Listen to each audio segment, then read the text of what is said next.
खरं तर मनुष्य हा समाजप्रिय प्राणी आणि म्हणूनच त्याला एकटेपणाची भीती वाटते आणि तो सोबत शोधत असतो. पण खरंच एकटेपणा इतका भयावह आहे का हो? याचं उत्तर आपणच शोधायला हवं.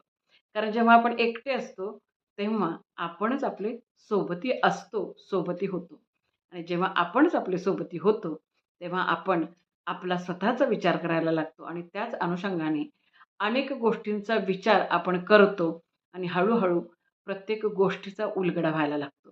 आपण आपल्या अंतरात डोकावतो आणि आपल्या स्वतःचीच स्वतःला वेगळी ओळख मिळते किंवा आपल्या लक्षात येते. आपणच आपल्याला नव्यानं भेटतो आणि मग आपल्या लक्षात येतं, की आजवर मी माझा आनंद, दुःख, सुख, समाधान जे इतरांमध्येच शोधत होतो किंवा इतरांच्या हातात आहे असं मानत होतो, ते तर सगळं माझ्याच हातात आहे. आणि इथेच आपला दृष्टिकोन, आपली विचारांची दिशा आणि आपली नजर बदलते आणि अर्थातच आपल्या आयुष्याची वेगळी वाट सुरू होते, जी आपल्याला शांतीकडे, समाधानाकडे, सुखाकडे घेऊन जाते, असं म्हटलं तरी वावगं ठरू नये. आणि म्हणूनच मग एकांत हवा-हवासा वाटू लागतो. कारण हाच एकांत आपल्याला जगण्याचं मर्म सांगतो, जगण्याचं मर्म शिकवतो.